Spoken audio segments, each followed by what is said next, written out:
नमस्कार दोस्तों, मैं खुशी आपका बहुत बहुत स्वागत है हमारे चैनल स्वयं की खोज में। तो दोस्तों, हम अपनी परंपराओं के बारे में पिछले वीडियोस में जान रहे थे। तभी एक मित्र ने पूछा कि हमें गुरु बनाना क्यों जरूरी है, हमारे जीवन में गुरु का क्या महत्व है, या हमें गुरु क्यों बनाना चाहिए। तो ये एक बिल्कुल लॉजिकल बात है कि हमें आज के आयाम में गुरु का क्या इफेक्ट है और हमारा गुरु क्यों होना चाहिए।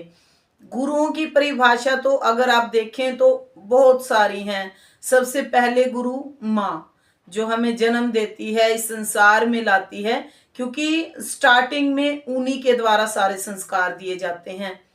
दूसरे गुरु, जब हम बच्चा बड़ा होता है उनको स्कूलों में डाल देते हैं, वहां से फिर वो धीरे धीरे आगे बढ़ते हैं, शिक्षा ग्रहण करते हैं ताकि वो अपना पोषण कर सकें।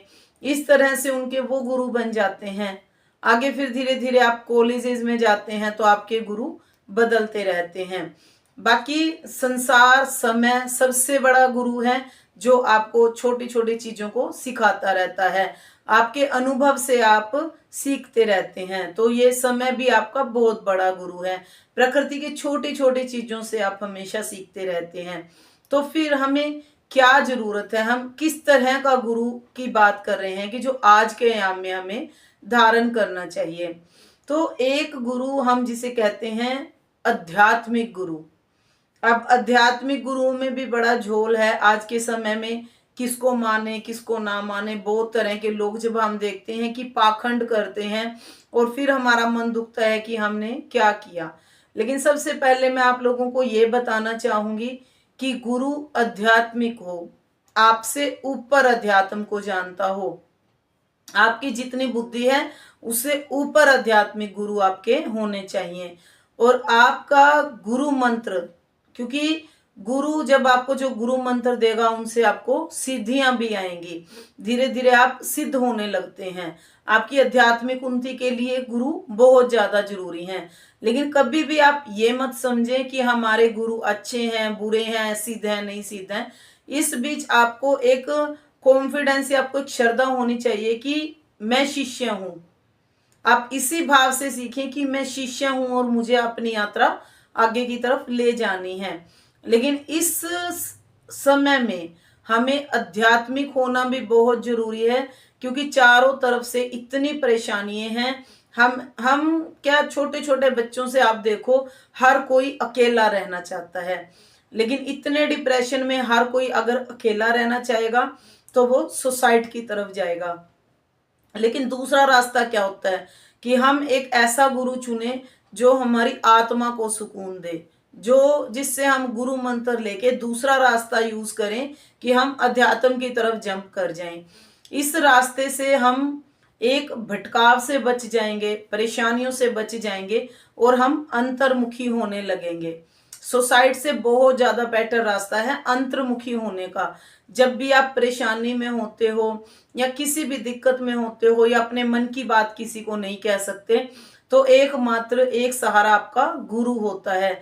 वो गुरु आपको सुनने वाला होता है, आपको समझने वाला होता है, आपको सही सलाह देने वाला होता है। और गुरु की सबसे बड़ी खासियत होती है कि वो आपको अध्यात्म में आगे ले जाता है। जब एक ऐसा गुरु आपको कहीं भी मिलता है तो आप अपने आप को सौभाग्यशाली मानिए। इस सौभाग्य से हमेशा ही आपकी गति संभव है। आध्यात्मिक में भी आध्यात्मिक कृत्य भी बहुत हैं कि एक पंडित है कि आपको हवन करवा दिया, आपको दक्षिणा दिलवा दिया, आपके किसी भी तरह के उपाय करवा दिए। लेकिन गुरु गुरु आपकी अंतर यात्रा में आपके साथ रहता है।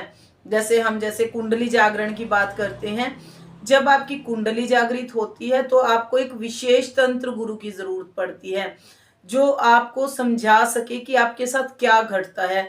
क्योंकि जिनकी कुंडली जागरण होती है उनके साथ रोज रोज कुछ नया घटने लगता है। कभी आपके सिर में दर्द है, कभी आपकी आंखों पे प्रेशर है, कभी आपके कान सुन्न हो जाते हैं, कभी आपके कंधे भारी हो जाते हैं। इस चीज को आप डॉक्टर के पास जाओगे तो वो कहेंगे कि ये सब साइकोलॉजी है। लेकिन ये सब साइकोलॉजी नहीं होता, इनकी कोई दवाई भी नहीं होती। लेकिन एक तंत्र गुरु के पास जब आप जाते हैं तो वो आपको बताते हैं कि आपकी ऊर्जा शरीर में किस स्थान पे है और किस तरह से खंडित होकर शरीर में फैलती है और आपको किस तरह से परेशान करती है या किस तरह से फायदा देती है। वो आपकी पूरी ऊर्जा को एकत्रित कराने में आपकी मदद करते हैं। तो इसलिए दोस्तों अपने जीवन में एक ऐसा गुरु जरूर ढूंढें जो आपको समझता हो, जिसके लिए आप बहुत जरूरी हो और जो आपके लिए बहुत ज्यादा जरूरी हो। इस तरह से दोस्तों मैं कहती हूँ कि एक तंत्र गुरु जब आपके जीवन में आते हैं तो बहुत सारी सिद्धियों को भी साथ लाते हैं, लेकिन इससे पहले अपने मन को शुद्ध करना बड़ा जरूरी है। अपने एक श्रद्धा पूर्ण व्यवहार से कहें कि आपका गुरु गुरु हो या ना हो, लेकिन आप एक अच्छे शिष्य जरूर हो।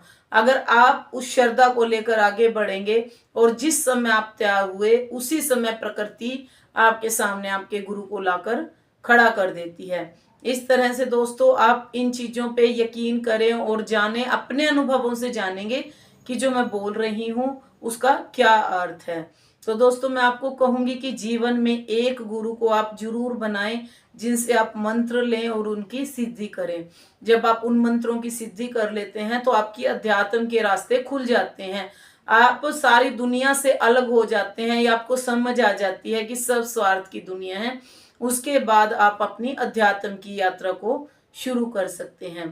तो दोस्तों अब जो मित्र जिन मित्रों ने गुरु बनाया है या जो मित्र गुरु बनाना चाहते हैं या जो इन चीजों को समझते हैं, आप अपने अनुभव शेयर कर सकते हैं।